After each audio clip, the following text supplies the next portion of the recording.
Soy Luis Carlos Quiñones Hernández. Me presento a ustedes como director de investigación y posgrado de la Benemérita y Centenaria Escuela Normal del Estado de Durango, donde laboro desde hace ya muchos años. Una institución en la que me he formado originalmente como maestro de educación primaria y como maestro en planeación y desarrollo educativo en un posgrado que me ha tocado dirigir desde hace ya 15 años.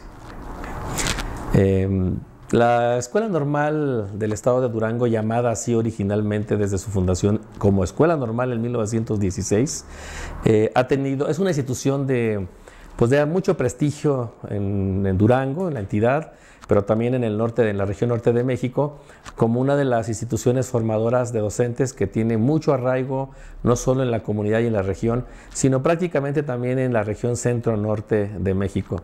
La formación de profesores para la educación básica, que ha sido su vocación, pues no se remonta solo a este año de 1916, cuando adquiere el título de Escuela Normal del Estado, sino que se remonta hasta el año de 1870, el siglo XIX, último tercio del XIX, cuando el licenciado Juan Hernández y Marín, gobernador del estado en turno, siguiendo una especie de corriente,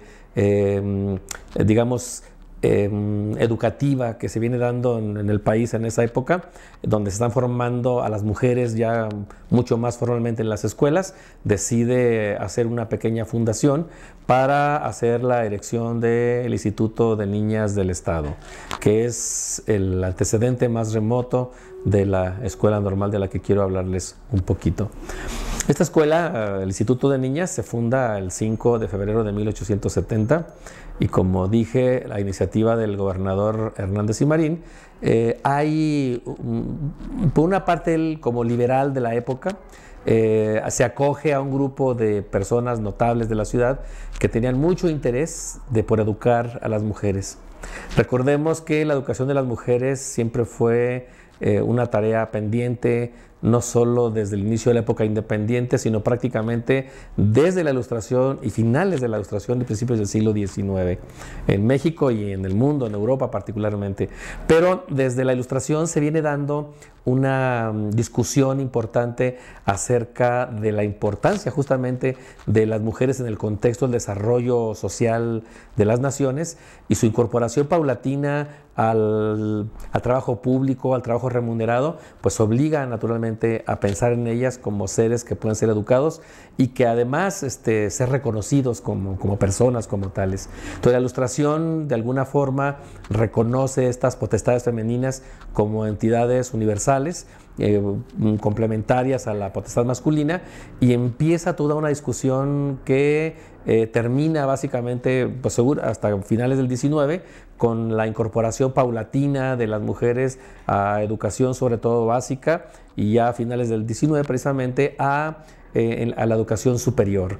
Entonces, el Instituto de Niñas, fundado por don Juan Hernández y Marín, pues tiene un poco ese propósito, es decir, recoger ¿cómo diríamos?, la inquietud de los liberales de la época de la región y de Durango por dotar de una institución de carácter laico a la entidad para formar a las niñas, que originalmente no era su propósito formarlas como preceptoras, sino que un poco al andar de los primeros años empieza a tomar esa vocación, es decir, se educaba a las niñas para formarlas en educación elemental y superior.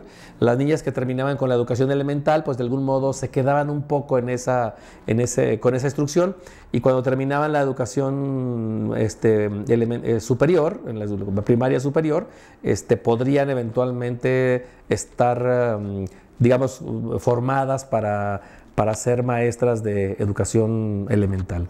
Entonces ocurre pues que la importancia que tiene, que es una importancia relativa al principio del Instituto de Niñas en el contexto de la educación que se da en Durango, es porque esa importancia relativa está determinada por la existencia de otras escuelas para formar incluso mujeres.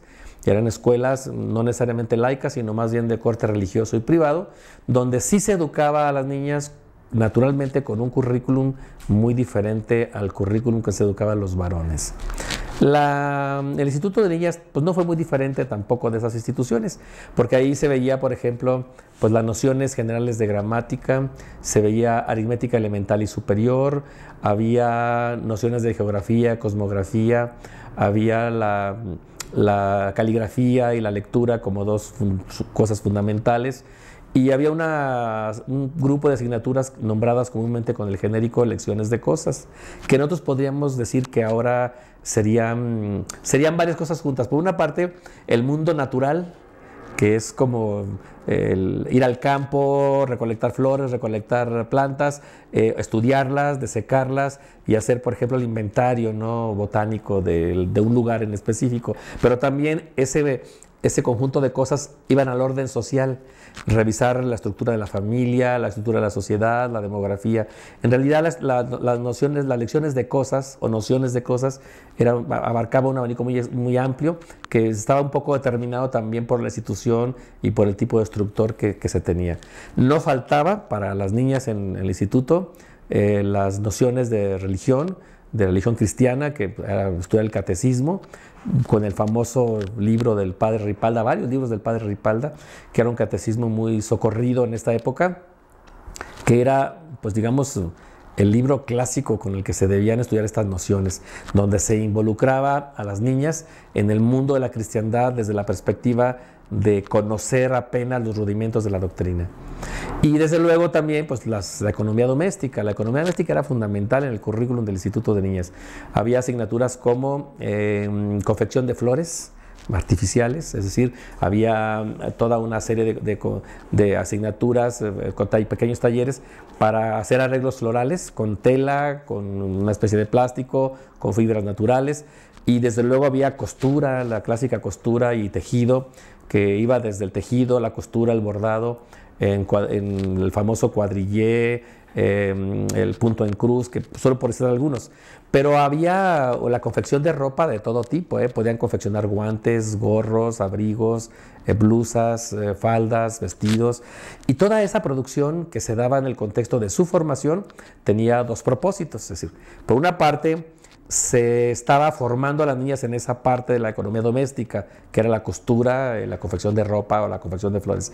Pero por otro, se tenía una producción incipiente, por lo pronto, de artículos como eran arreglos florales y eventualmente costuras, manteles y lo que ya había yo señalado, que se ponían a la venta en pequeñas exposiciones de fin de cursos, con los que encontrar nuevo financiamiento para poder seguir manteniendo los talleres.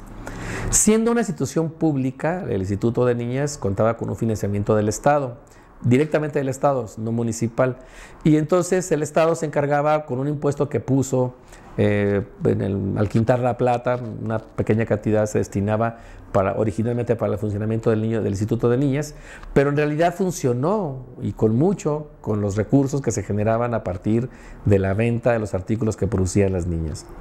Las exposiciones eran muy interesantes. Yo recuerdo un dato que recién estoy poniendo en mi última obra, que se llama Modernidad, Mujeres y Educación, la educación femenina en Durango, siglos XVIII y XIX, donde vuelvo con los nuevos apuntes del Instituto de Niñas, y me encontré, por ejemplo, que para hacer su primera examen público, el Instituto de Niñas, primero y segundo examen público, y su consecuente exposición de productos hechos en los talleres de economía doméstica, no tenían dónde hacerlo, porque, es decir, no había una sala lo suficientemente amplia en el colegio, en el instituto, que pudiera darse para dar el lucimiento que merecía un evento como ese. Y entonces ocurre que piden que les presten un salón o el patio del Colegio Civil.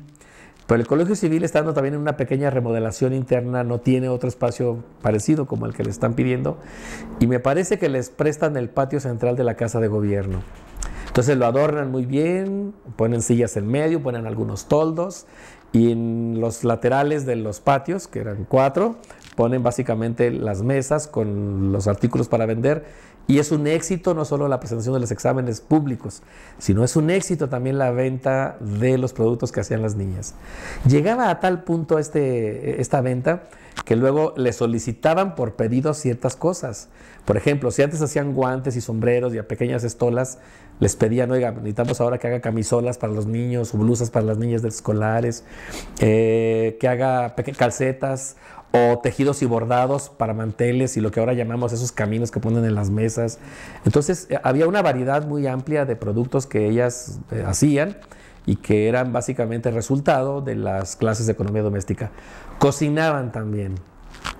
La cocina era una parte muy importante en la formación de estas niñas.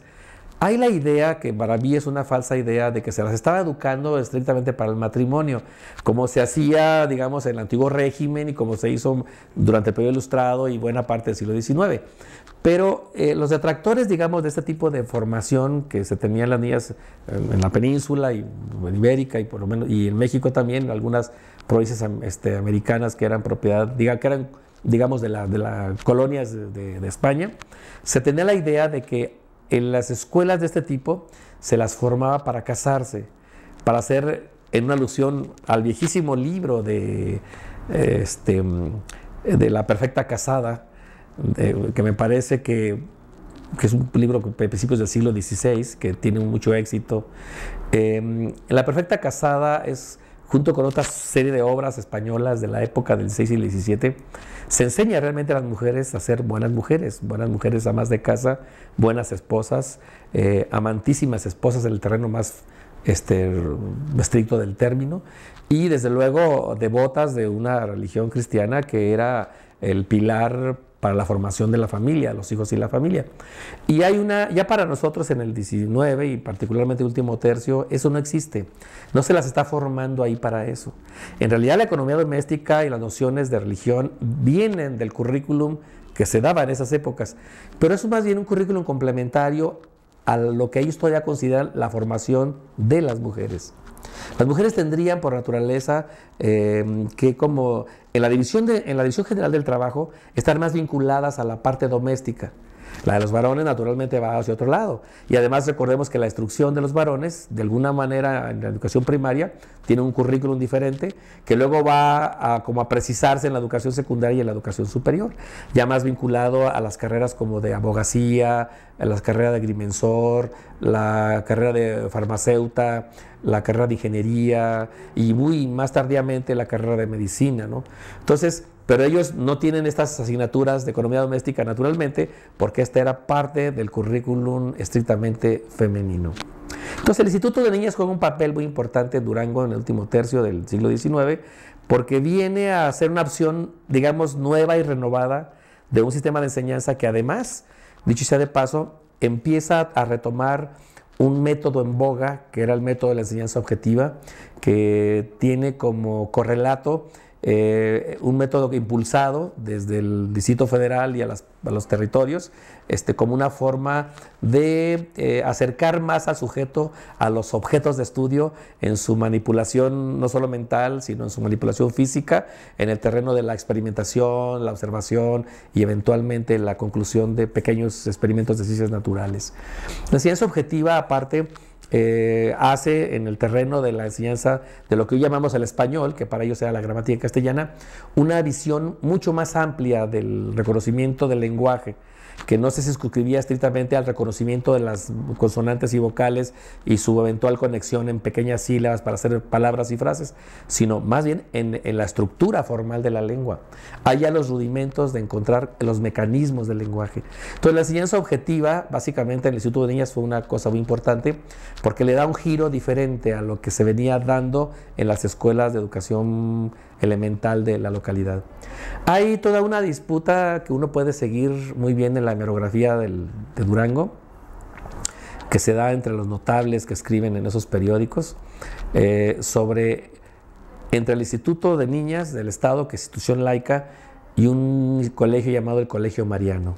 El Colegio Mariano, y bueno, y otros colegios como el Guadalupano o Colegio Guadalupe, que era de amplísima prosapia, ¿no? O sea, un colegio enorme, además, que tenía como 6, 7, 8 planteles, de 4 de niños, 4 de niñas, regados en los cuarteles de la ciudad, y que tenía mucha importancia, ¿no? en la formación de los niños y las niñas de la ciudad y eventualmente del Estado, porque esa institución, esas instituciones, por lo menos el Colegio Guadalupe, que aunque era de carácter privado, estaba obligada en su reglamento interno por el Estado, que validaba el reglamento para que tuviera, por ejemplo, niños pensionados. Es decir, el colegio podía eventualmente, a solicitud de algunos notables de la ciudad, que apadrinaban a algunos niños, de que no les cobraran dinero para estar estudiando allí.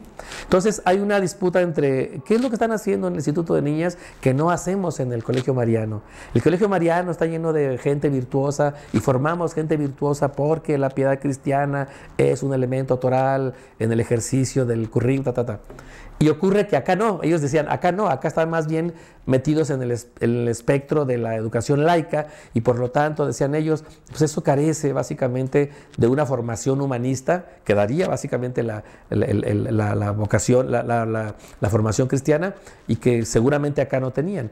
Pero sí había las dos cosas. Lo que pasa es que el carácter laico deviene más de la función civil que le da el Estado en su constitución original.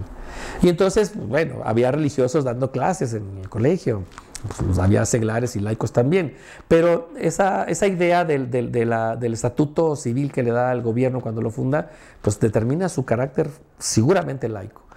Que deviene también, que bueno, hay que tomar en cuenta que estamos en el 870, estamos en el último tercio del siglo XIX, pasaron ya las leyes de reforma del 50 y tantos, y luego ya pasa esa partecita difícil del estado de Durango que va desde el 863 al 873, cuando el gobierno del presidente Juárez saca un decreto, varios decretos, uno llamado particularmente Ley Orgánica del Estado mexicano, esa ley orgánica que dice que conculca la posibilidad, quita la posibilidad de que los organismos religiosos estén, fuera de las iglesias, desde luego, organismos de religiosos y religiosas se quiten. Es decir, que no haya ya una especie de monasterios que, por ejemplo, las Hermanas de la Caridad desaparecen en la medida en que hay un decreto que las prohíbe. Entonces la gente en Durango ve muy mal eso. Digo, en Durango porque es el caso que estamos hablando. Y curiosamente, en esta última obra que estoy trabajando, me encontré con un par de documentos interesantísimos, donde cuando yo hablo de modernidad, mujeres y educación, pues estoy hablando de la potestad femenina como una potestad que se construye, no nada más que te la da graciosamente la ilustración, sino que la construyen las propias mujeres y los hombres también, con un discurso y una conceptualización sobre ellas que de alguna manera les da un estatuto jurídico como mujeres propiamente dichas. Lo más importante de todo es que después del 863, cuando sale ese decreto que creo que es de agosto de ese año, donde la ley orgánica emitida por el gobierno de Juárez dice que ya no tiene que haber organizaciones religiosas apoyando incluso la religión y que en adelante la instrucción la daría, era potestad del monopolio del Estado y que no habría costos para dar esa instrucción, pues las mujeres se molestan porque, ha dicho sea de paso, muchas de esas mujeres eran maestras. Y eran maestras en los institutos, el Colegio Guadalupano, en el Mariano, en una cantidad enorme de instituciones privadas que hoy muchos dicen que se llamaban amigas. Yo no estoy tan seguro de que ya tuvieran todavía ese nombre, o al menos así concebidas en esa época. Pero lo más interesante es que las señoras, esas que quieren protestar, se reúnen seguramente en algún espacio público. Y yo tengo la lista de, ¿qué le digo? Por lo menos unas 300 mujeres que vienen desglosadas todas en un periódico, que se reúnen y dicen, vamos a hacer la manifestación pública de nuestro rechazo a la ley orgánica emitida por el gobierno de Juárez de 1863. Entonces, sacan un desplegadito que dice, nosotras, las mujeres de Durango, estamos aquí presentes para protestar porque el Estado ha conculcado nuestro derecho a ser educadoras en las escuelas de orden religioso y porque ha cancelado las organizaciones eclesiásticas, que no necesariamente las iglesias, insisto, son dos cosas diferentes. Pero esta imagen que tenemos de esas mujeres agrupadas protestando es proverbial. Nos da la idea de cómo ellas se están pensando a sí mismas como un grupo femenino, no solamente muy fuerte, sino como un grupo que forma parte de la naturaleza humana y que tiene derechos y que tiene obligaciones, pero que tiene también una capacidad pensante que las orilla a aglutinarse frente a algo que consideran de alguna manera injusto, una ley injusta. Y eso hace, pues, esa manifestación pública de estas mujeres, marca, me parece a mí, un parteaguas entre lo que había en términos de la conceptualización de las mujeres y lo que enseguida se da. Ya empieza a notarse una división general del trabajo muy diversa, donde las mujeres lo mismo están en el obraje, en la empresa, en la industria, en el taller, pero están en la casa, están en la escuela, están ocupando cada vez más espacios públicos que son de trabajo y que son también de recreación, porque las mujeres nunca se han privado de ese espacio, pero una recreación en la que forman parte de, no decorativa, sino forman parte de. Es decir, llevan a su familia, están con el esposo y forman parte de esa organización de lo que ellos llamarían básicamente la recreación, ya sea pública o privada. Entonces, esta cosa es interesante, se da 7 años antes de la inauguración del Instituto de Niñas, pero el Instituto de Niñas inaugura, como dije, pues una etapa importante de la visión laica del Estado en materia de educación, que se oponía naturalmente al 63, donde las mujeres dicen, bueno, dejemos las escuelas religiosas y dejemos que las mujeres sigan trabajando ahí como educadoras. Pero entonces el Estado piensa de otro modo y hace la fundación. Todavía en el 73, 3 años después de la fundación del Instituto de Niñas, esas mujeres están todavía luchando por que no les conculquen su derecho no solo a ser maestras, sino a que los grupos, las comunidades eclesiásticas pervivan. Cosa que luego se suavizó con otros decretos que sacó básicamente el presidente Juárez, que van desde el 63 al 77, 78, donde se suaviza esa visión de, bueno, no vamos a tirar tanto la cuerda, porque si no tenemos ahí un conflicto, ¿no? Volviendo al Instituto de Niñas, el Instituto de Niñas cada año tenía sus exámenes públicos y privados. Los exámenes privados son los que pues, se hacen en el aula, se tiene una asignatura, para poder acreditarla se hace un examen, se dejan las tareas correspondientes, hay jurado, en el privado hay un jurado. Se le notificaba a las alumnas, a ver, las alumnas fulana, mengana, tienen su examen de inglés o de francés o de gramática o de latinidad o lo que fuera, con el maestro y su grupo de profesores, para tal día, a tal hora, en tal aula. Ahí estaba. Eso hacía que el proceso de evaluación terminara con un proceso de acreditación, que ¿cómo hacemos ahora? Apruebas a satisfacción del jurado el examen, con los tabuladores que ellos de evaluación tenían, y te acreditaban al siguiente grado, que podía ser primero, segundo y tercero de educación, digamos, primaria elemental, primeros 3 grados, o cuarto, quinto y sexto, que era educación primaria superior.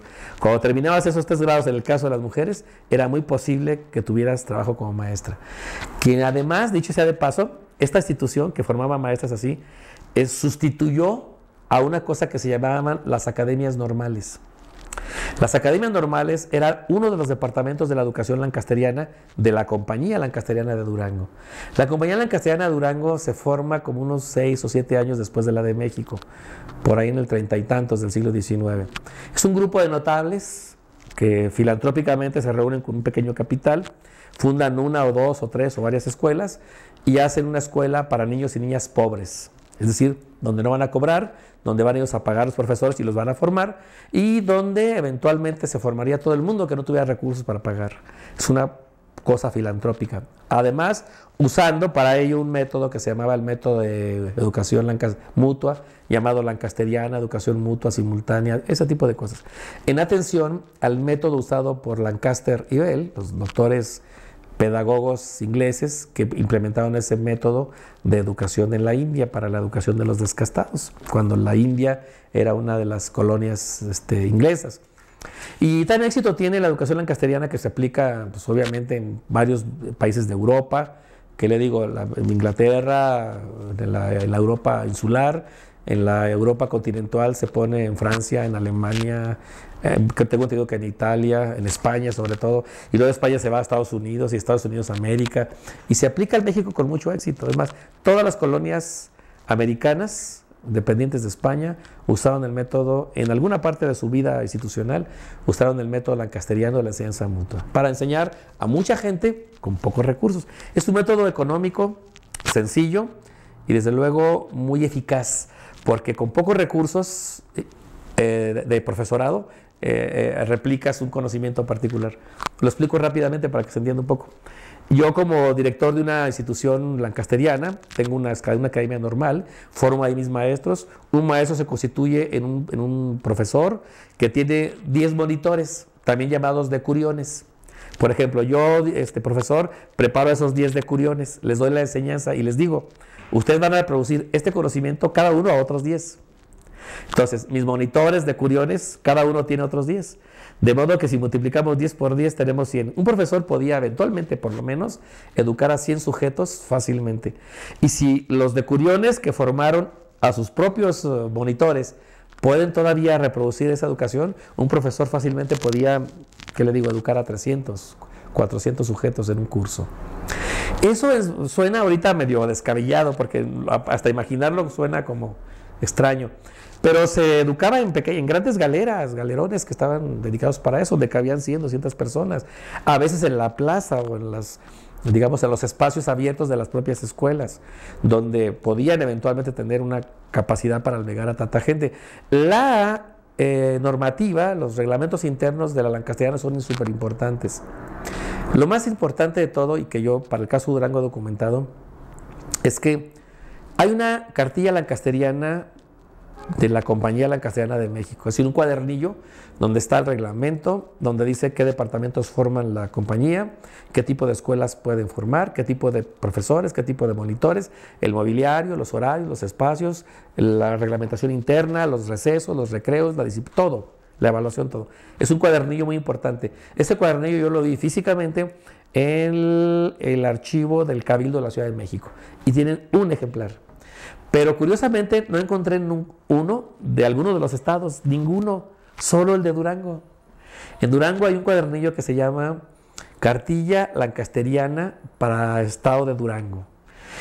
Parece una réplica de la Cartilla Lancasteriana de México, pero no exactamente, tiene sus cambios. ¿Quién hizo esos cambios? Bueno, la Junta de Instrucción Primaria, que estaba en Durango, reglamentando la educación del Estado, incluida la educación lancasteriana, que era aparte de la instrucción que daba el Estado en sus escuelas públicas, o las escuelas municipales, que eran dependientes del municipio, el Cabildo. Y es interesante porque es un gran esfuerzo que hicieron en Durango los educadores. No he encontrado, y mis colegas a los que tengo acceso en los congresos, en la academia, que luego charlamos por teléfono, por mail, les he preguntado si tienen una cosa similar y no hay una cartilla lancasteriana en ningún otro estado de la República, salvo en Durango. Y es cuando estaba, me parece que, no me acuerdo exactamente si fue Basilio Mendarrosqueta como gobernador o un poquitito antes. Estamos hablando como de los 30s, 40s del siglo XIX. Y la cartilla pues resultó muy importante porque prescribe qué hacer y cómo. Uno lee la cartilla, se da una idea perfecta de cómo estaban organizados los niños, cómo debían entrar en la formación, cómo tenían que tener los premios, los castigos, la forma de instrucción, Los premios y los castigos son importantes en la lancasteriana, pero lo fueron también en la escuela primaria, incluido el Instituto de Niñas, porque había castigos de orden privado y de orden público. Si una persona infligía una norma en el terreno de su formación, pues podía hacerse acreedor a un castigo, por ejemplo, digamos público. Lo más común era una especie, yo le llamo así, aunque no se llama exactamente en las fuentes así, una especie de vergüenza pública, como Inquisición, que la vergüenza pública era exhibir a un sujeto que había cometido un delito. En este caso, la vergüenza pública era exhibir al sujeto poniéndolo, ya sea con unas orejas de burro o algún cartel que decía "y por díscolo", y lo ponían, por ejemplo, en una esquina, pues para que no hiciera nada, sino para que fuera ejemplo de lo que no debían hacer todos los demás, ¿no? O privarlo del recreo, o privarlo de unos días de clase, o dejarle una carga de tarea adicional a las que se les dejaba a los demás. También se podía, pero en privado, hacer uso de la palmeta. La palmeta, imaginemos, para que tengan una idea gráfica de la palmeta. Todos los que hemos comido alguna vez un barquillo de nieve, de esa nieve dura o blanda que venden en las plazas públicas, los que venden la nieve traen una tablita que tiene un mango y tiene como 10 o 12 perforaciones donde ponen los barquillos, los conos. Si le quita los conos, usted tiene una palma como para jugar, no sé si cricket o no sé qué cosa, que está perforada. Bueno, pues la palmeta es una tabla rectangular que tiene un mango y está perforada. Y esa era justamente para darle unos palmetazos obviamente a los niños que infringían la norma, y un par de palmetazos pues era terrible, porque las perforaciones que tiene la tabla es para que salga el aire a la hora del golpe y no deje ninguna huella, y es seguramente algo muy doloroso. La palmeta estaba prohibida salvo en casos de autorización de los padres. Los padres decían, no, pues yo le dejo aquí a mi vástago y usted tiene la obligación de corregirlo si se porta mal, y le autorizo plenamente a que ponga los castigos cuando sean necesarios, y también los beneficios que da una buena formación, como son los premios a los que pueden ser acreedores. Casi no se usó la palmeta, pero solo la usaba el director, y yo tengo documentado. Lo que sí tengo documentado mucho es que la bibliografía y los periódicos decían que los castigos en las escuelas eran muy rudos, eran muy fuertes, eran muy agresivos, y que debía evitarse a toda costa el contacto físico de los castigos, y prescribían una serie de reglamentos de instrucción de México y del Estado, e incluso documentos internacionales, donde se decía que el castigo no debiera ser así, que en todo caso debiera haber amonestaciones públicas y privadas, pero que las amonestaciones fueran en el orden de asegurar que el sujeto se apercibiera de que no podría seguir persistiendo una conducta como la que pudiera tener, y que efectivamente esa conducta era negativa para su persona, pero también era negativa para el contexto del grupo en el que se movía. Y bueno, pues entonces eso hace que tengamos por lo menos la visión documental de que así se daban esos eventos. La premiación, por su parte, pues era diferente. La premiación era pública. En la lancasteriana los premios eran para los mejores promedios, para la gente más preparada. Había premios en efectivo, que iban $1, $2, para comprar útiles, juguetes o golosinas, y desde luego los primeros, segundos y terceros premios eran pagados generalmente por el Estado, no era por la comisión lancasteriana, la comisión de notables. ¿Por qué? Porque como el examen era público y se invitaba a los gobernadores o a los jefes en turno del cabildo, pues ellos de alguna manera cooperaban con esa forma de premiarlos. Eso se hizo en el Instituto Civil también, después el Juárez.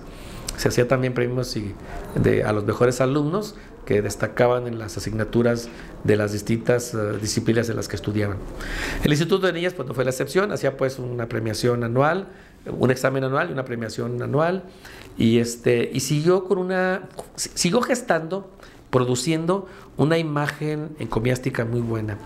Al cabo de esta disputa que le digo que se dio por varios años, casi una década, con la gente y los notables del Colegio Mariano, los religiosos del Mariano, acaba ganando carta de naturalización, o sea, acaban viéndolo como un instituto normal, como una institución normal en el sentido de que no riñe con lo que hay establecido, y más particularmente después del 73, cuando ya casi se tiene olvidada la idea de lo que había pasado con la ley orgánica del 63, donde nos quitaron los derechos de organizarnos, y luego suavizó Juárez esa ley, esos decretos, y como que la cosa volvió un poquito a la normalidad.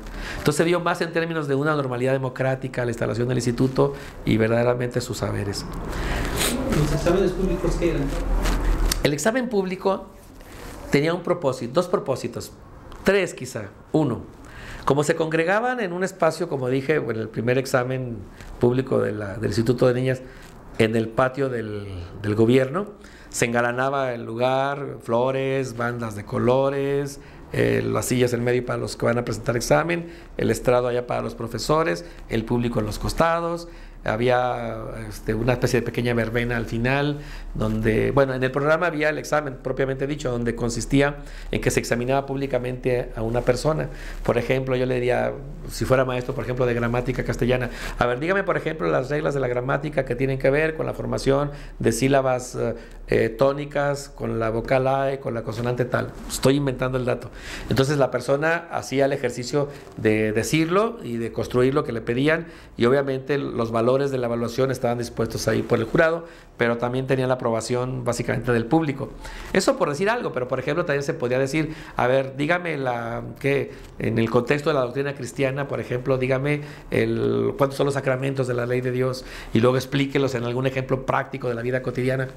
Vivan. Entonces se lucían. Entonces el primer objetivo es hacer la valoración de los aprendizajes final de cada año o cada semestre, según sea el caso.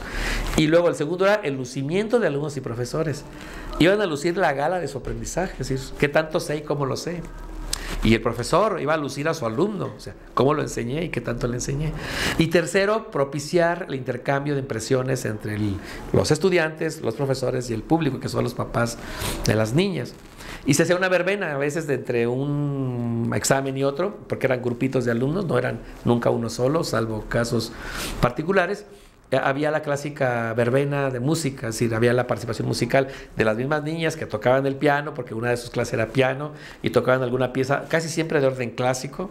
O sea, naturalmente tiene que ser así, toda vez que estamos en una época donde la difusión de la cultura se hacía, en ese caso la cultura musical, se hacía solo por la enseñanza de la música y por el aprendizaje del solfeo y el manejo fundamental del instrumento, ¿no? El teclado, los instrumentos de viento, de percusión.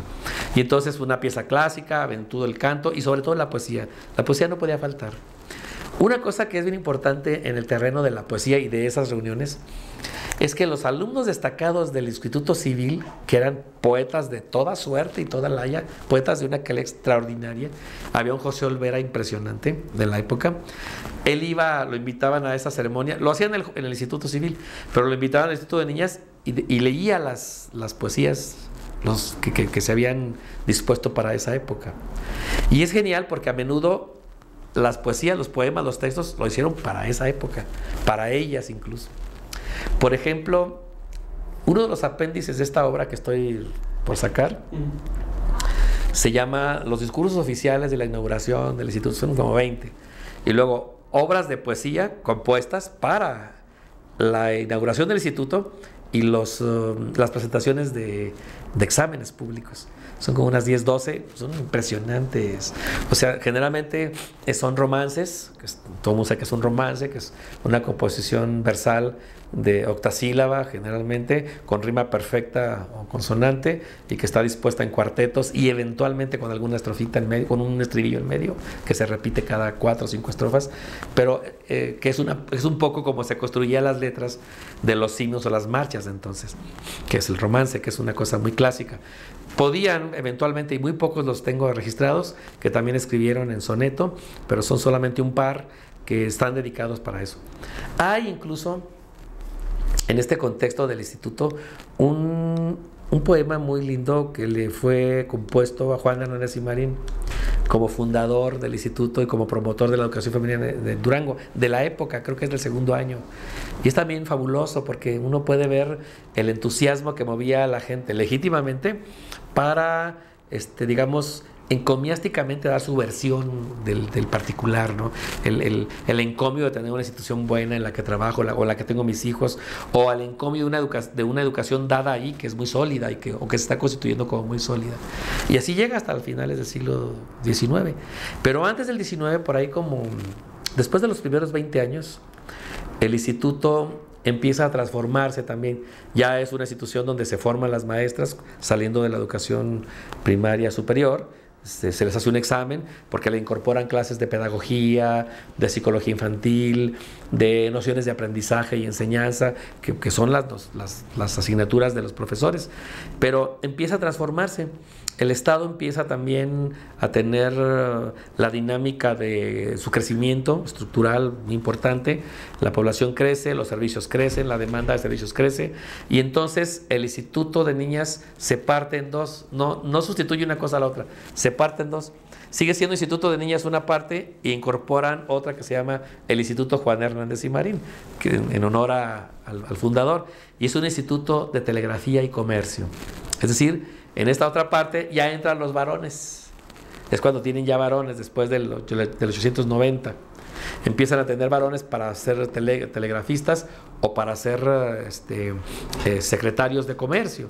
Ahí las asignaturas pues son las que se llevan en ese tipo de asignaturas, ¿no? Se llena teneduría de libros, que son libros de cargo y data, se lleva comercio, se lleva secretariado, dictado, escritura en máquina, eventualmente clave Morse, o sea, ese tipo de cosas, que es muy importante para la formación de esos sujetos. Y ese instituto dura hasta 1916. Haga de cuenta que se escindió el Instituto de Niñas en dos: Instituto de Niñas, Instituto Juan Hernández y Marín. Al cabo del tiempo, al principio no, todo sigue así normal en esas dos particiones, pero el Instituto de Niñas se fue subsumiendo poquito a poquito para acá y se queda entonces como Instituto Juan Hernández y Marín, donde se dan ya las tres cosas. Ya no se llama Instituto de Niñas, hacia 1900, pasadito el 900. Se queda como, de algún modo lo que queda del Instituto de Niñas, pero el Instituto Juan Hernández y Marín hasta 1916. Cuando, por decreto del gobierno del Estado, se forma la Escuela Normal del Estado. Así ese es su nombre oficial. Porque todo el mundo decía, no, es que la Escuela Normal del Estado de Durango. Sí, está en Durango, pero su nombre oficial era Escuela Normal del Estado. Ese era su nombre oficial, fue su nombre oficial de 1916 hasta 1985, cuando la Escuela Normal se convierte en benemérita y centenaria Escuela Normal del Estado de Durango. Entonces, en el 16, pues bueno, cuando toma ya la estafeta como una institución estrictamente formadora de docentes, no fue solo como gratuito, el Estado la convierte tuvo que pasar muchas cosas del 900 al 16. De entrada, el proceso revolucionario, la última etapa del porfiriato.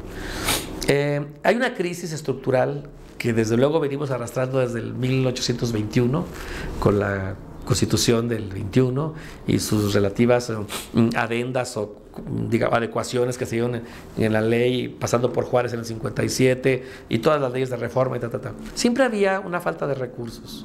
Las escuelas nunca gozaron de presupuestos holgados, nunca. Siempre les faltaba de todo. El pago de los profesores, por ejemplo, por citar para ir un poquito más atrás todavía del 70, pues era intermitente, o sea, muchas escuelas cerraban y abrían periodos diferentes de su historia en las localidades serranas o en las cabeceras de los partidos, pues porque no había manera de pagarles a los profesores. Entonces, ¿qué hacían? Cuando las escuelas tenían bienes de comunidad, pues de los bienes de comunidad, o la cooperación de los notables o de los pudientes, que podían hacerlo obviamente, de las comunidades para cubrir el salario de los profesores, mientras el Estado podía cubrirlos. Hay toda una correspondencia muy importante entre los presidentes municipales, que se llamaban de otro modo entonces, los jefes del cabildo, con el gobierno del Estado. Oiga, necesitamos que le pague al profesor para Un profesor siempre llegaba con muchas desventajas al ejercicio de sus ministerios, si le podemos llamar así, que yo creo que sí, o de su magisterio propiamente dicho. Llegaba si era de Durango, pues iba a las comunidades rurales, y lo menos que puede pensarse es que pues tenía un espacio para vivir, pues no lo había. Los bienes de la comunidad se disponían para rentar una casa que eventualmente eran las dos cosas, era la casa del maestro y la casa del centro escolar. Cuando se podían hacer las dos cosas, pues se separaban. Cuando no, eran una sola cosa. Lo pongo en un ejemplo muy gráfico. Mire, en 1979, yo egresé de la Escuela Normal como profesor de educación primaria. Y lo primero que hago es buscar trabajo. Y el Estado me dio una plaza para irme a donde pudiera encontrar lugar. Esta imagen que yo viví, es la misma que he estado construyendo yo ahora desde la perspectiva de la documentación oficial. Llego a una comunidad que se llama Buena Unión, que está allende las colonias menonitas, en el municipio de Nuevo Ideal. Y lo primero que veo es una casa derruida a un costado de una escuela derruida. Yo dije, esta escuela y esta casa están en ruinas. Y me dice el comisariado ejidal, no están en ruinas. Son la casa del maestro y la escuela de la comunidad. Entonces te encuentras una escuela que está medio techada, medio destechada, el techo desplomado, que tiene ventanas pero que no tiene vidrios, que no tiene puertas, que no tiene agua corriente, y eso es no tiene muebles, naturalmente, y que tiene un solo espacio, que es una habitación, es un cuarto redondo, para todo, y una cocinita ahí en un lado. Llegas a la escuela, te trasladas a la escuela y tienes 2 o 3 aulas en las mismas condiciones, muebles viejísimos, desvencijados, demasiado polvo sobre el polvo, techos semiderribados, semicaídos, no hay puertas no hay puertas propiamente dichas y no hay vidrios en las ventanas. Entonces te encuentras con una cosa increíble. ¿Qué hay que hacer? Todo ahí. Me encuentro con 2 compañeros de La Laguna que trabajan ahí porque era una escuela de organización incompleta, donde cada profesor atendía 2 grupos, las famosas escuelas unitarias. Y lo interesante es, ¿qué hacen los maestros? ¿Qué hacíamos los maestros allá? Yo estuve ahí solo 6 meses, pero mis compañeros ya tenían 1 año. Yo volví a esa comunidad, yo nada más trabajé en educación básica esos 6 meses. Después me enlisté a trabajar en lo que se llamaba la Dirección Federal de Educación Pública, y me tocaba trabajar para formar profesores. Yo siempre trabajé casi con adultos. Y por alguna razón del destino volví 1 año después a Buena Unión. Y la sorpresa fue muy grata. Puertas en los edificios, vidrios en las ventanas, sanitarios nuevos y techos medianamente reconstruidos. ¿Quién trabajó ahí? Los maestros. La escuela tenía una pequeña parcela que nunca había sido atendida, como muchas parcelas hay en muchas escuelas. La trabajaron 2 años, vendieron la poquita cosecha que dieron, tuvieron algún recurso, pidieron otro recurso al municipio, otro recurso al Estado y pudieron hacer esa obra. Yo digo que esa escuela debe estar más o menos como yo la vi en 1979. Entonces, de eso ya pasaron 40 años y estoy hablando justamente de que esa imagen, cuando yo la viví, pues, era una imagen vivida, normal y terrible, porque te acongoja el corazón, te apremia la situación, dices, ¿tú qué voy a hacer yo aquí?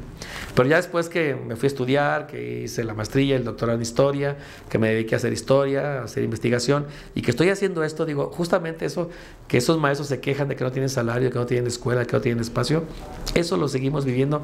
Si lo vivimos en el 879, yo lo viví 100 años después. O sea, no había dinero, nunca, que fuera suficiente para tener las escuelas funcionando, para tener sanitarios dignos y para pagarle un salario a los profesores.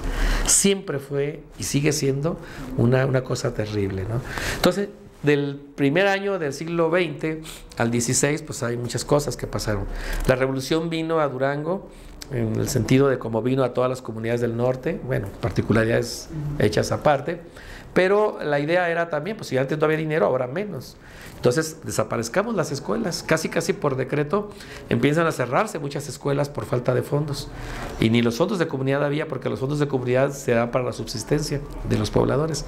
Entonces, lo normal, o sea, el Instituto de Niñas y el Juárez y Marín, a cerrarse.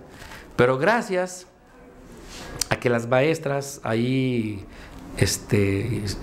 trabajando en ese lugar, que estaban muy comprometidas con ese tipo de institución y educación, pues lo que hacen es trabajar gratis.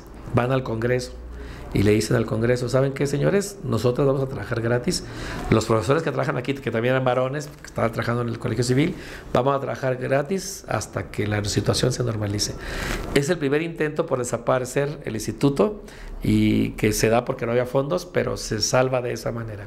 Hay otro después, que se da en el 16 y luego se da en el 20, y nueva cuenta, en el caso del 16, la maestra Francisca Escárzaga, que era subdirectora secretaria de la Normal, va al Congreso y le dice, de nueva cuenta, como ya se dio hace unos años, por ahí en el 10, las profesoras y profesores vamos a trabajar sin salario, mientras el Estado tiene condiciones de poder pagar un salario digno.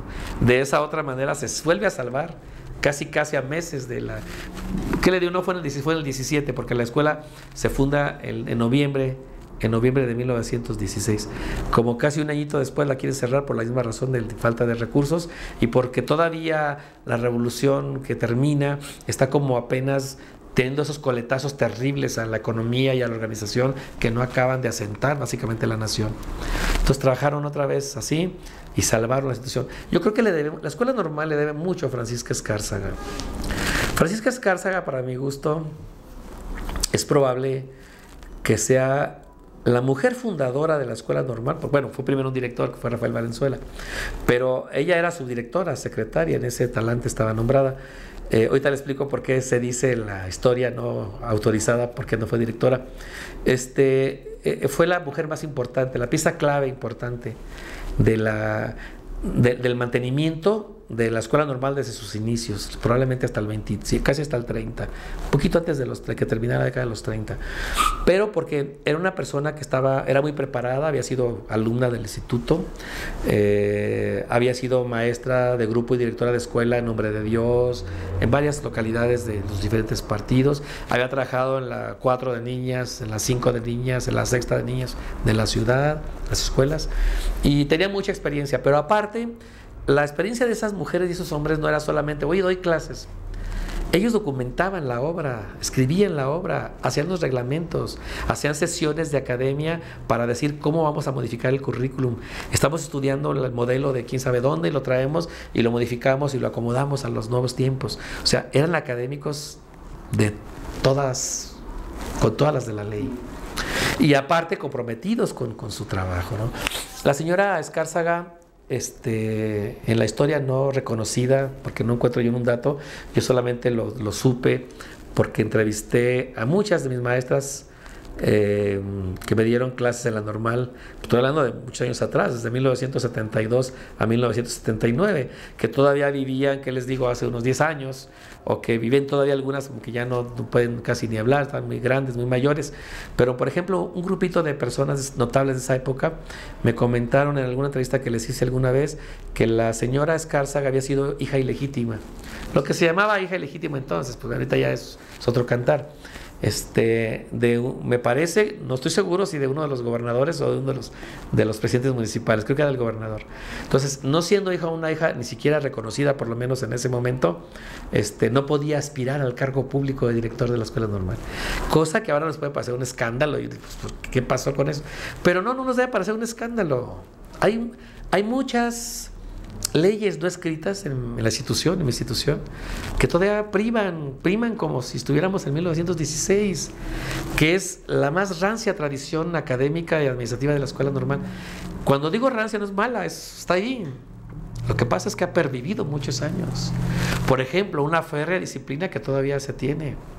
Férrea disciplina entonces, una disciplina muy organizada ahora, que significa que hay controles de reglamentarios. La gente que sabe de esto pues sabe que las normas están dispuestas por las leyes locales, en este caso los reglamentos que norman el comportamiento de propios y extraños, pero que son vistos con mucho detenimiento, de modo que sí se norma el carácter, sí se norma el comportamiento, sí se norma la conducta de los sujetos. Y obviamente la parte de sanciones pues ha dejado a mucha gente fuera, porque pues no se acomodó básicamente a lo que hay. Una declaración, la voy a dejar para la posteridad, esta declaración, que no está escrita. Estamos con vientos de renovación en nuestra institución. Estamos en vías de cambiar directivos en la institución. Yo sería un candidato ideal para muchos, me lo han expresado. Incluso me invitaron, lo hice en un momento dado, a plantear mi solicitud por escrito a las autoridades locales, al señor secretario de Educación, al señor gobernador, a todo aquel que está involucrado en este asunto. Pero las gentes bien informadas dicen que la decisión más bien es política, no académica. Y todavía más, es tradicional, cosa que me pareció un dicho muy agresivo para la historia reciente del respeto a la equidad de género. Que es curioso lo que voy a decir. Nosotros vivimos en la escuela normal una especie de matriarcado. Siempre han sido mujeres las directoras del instituto. Y no obstante, los presidentes de la sociedad de alumnos casi todos han sido varones. Es una cosa extraña, pero así se da. Y ahora me han dicho, no, es que ¿sabes qué? Es muy probable que tú eres un candidato muy bueno para la... Dice, no es probable, es seguro que es un candidato muy bueno. Y das muy buen papel porque conoces la institución, has trabajado ahí mucho tiempo. Pero la decisión es política y probablemente opten por una mujer porque la normal es una escuela de mujeres. Y yo les dije, bueno, ¿y la equidad de género? La equidad de género no solamente es para las mujeres, es para los varones también. Y nosotros en la escuela normal pediríamos el respeto a la equidad de género, en el sentido de que los varones hemos hecho un papel también encomiástico en la institución. No sabemos qué pueda pasar, a lo mejor yo vea esta cinta en 2 años, 1 año, y tengamos una definición muy diferente a lo que yo estoy diciendo ahora, o quizá no, pero quizá valide mi hipótesis. Mi hipótesis es que no debiera ser así, pero que en el fondo, siendo una decisión política, porque la ley orgánica enderezada nuevamente por el Congreso en 2013, nos quitó el derecho a los trabajadores de la normal a que pusiéramos una terna. Sería la manera de oír a los trabajadores, que tenemos el pulso de la escuela. Ahora es solo derecho y potestad del gobernador elegir a quien él considere apto para el puesto, a condición de que cumpla los 5 o 6 requisitos que para ser director están estipulados en la ley. Cualquier cosa que ocurra será bienvenida, porque yo personalmente amo mi institución, he amado a mi escuela siempre. La primera cosa que yo hice por la escuela normal fue la siguiente. Yo fui alumno de la escuela normal desde secundaria en 1971 hasta 1979, cuando egreso con la carrera de profesor. En el inter del 74 a 71 a 79, por ejemplo, ahí me dedicaba yo al arte, a la pintura, a la música, como muchos jóvenes de la época, y compuse una canción para la normal que cantaban los grupos de la escuela en los grupos musicales. Uno, la rondalla estudiantil; otro, una rondalla que tenía el maestro Lorenzo Corral, y los grupos de muchachas que tenían un coro también dirigido por el profesor Corral, que tuvo mucho éxito. Es una especie de pequeño himno de la escuela normal que cantábamos cuando iban los muchachos a prácticas a los pueblos, nos invitaban a cantarlo al final de su práctica. Era una cosa muy interna, pero muy, muy bonita, que abonaba mucho a la unidad normalista, a la identidad que como maestra teníamos. Conforme ya salimos, pues se fue perdiendo, ya no la cantó nadie y esas cosas. Pero luego fui presidente de la Sociedad de Estudiantes en 1976-77 y me tocó ser de la comisión que en el gobierno, que el Congreso, junto con los diputados y los profesores y nada más yo como alumno, porque fui el primer alumno concejal de la Junta Directiva, hicimos la redacción, me tocó participar de algún modo, de la Ley Orgánica de 1977. Por lo tanto, fui el primer alumno concejal en la historia institucional de la Escuela Normal. Hicimos muchas cosas por la Escuela Normal, porque la Escuela Normal, cuando dije que la amamos, que la amo con mi alma mater, pues es porque uno tiene que hacer cosas por ella. Y entonces viene pues que, me voy otra vez, perdón por esta pequeña digresión, pero iríamos al 16 otra vez. En el 16 es el parteaguas fundamental de la Escuela Normal como instituto dedicado exclusivamente a la formación de profesores de educación primaria.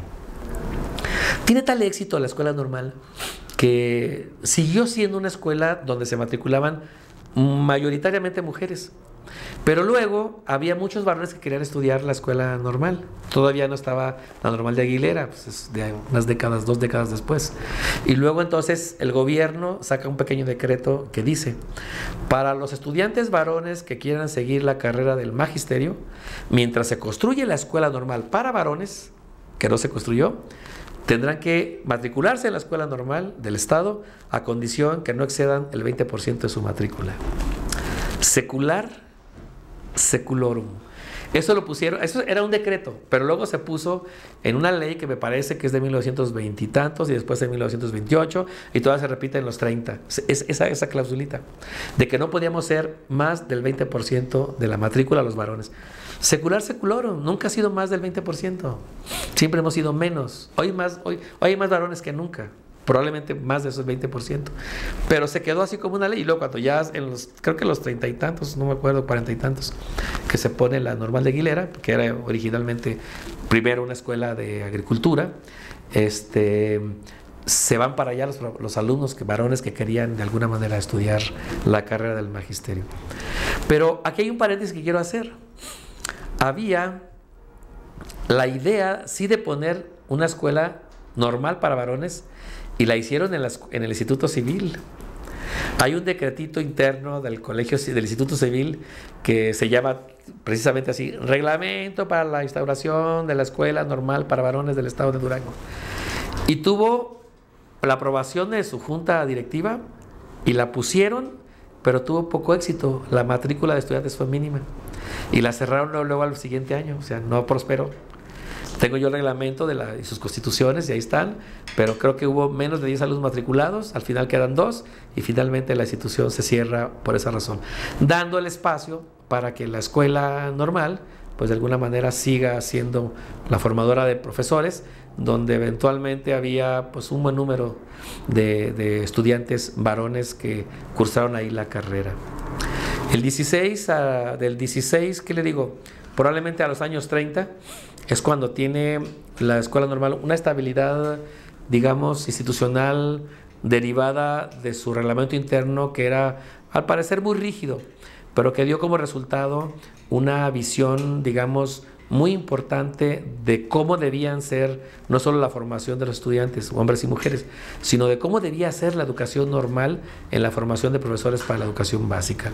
Estamos hablando de currículos nuevos que vienen de la Escuela Nacional de Maestros de México, que vienen de la Escuela Repsamen de Jalapa, Veracruz, y que vienen de una serie de instituciones ya dedicadas a la formación de profesores, entre las que destacan la Escuela Normal de Zacatecas, la Repsamen de Jalapa, la Escuela Normal del Estado de Jalisco, que son instituciones más o menos fundadas en los mismos términos a nivel de espacio temporales que el nuestro. Y entonces pues la Normal tiene, repito, una etapa así de mucha tranquilidad institucional, que va más o menos del 16 a los 30, unos 15, 20 años en los que se mueven poco las cosas, los directores duran mucho tiempo en sus encargos y hay mucha armonía que deviene básicamente de cómo la sociedad está viendo prácticamente la institución.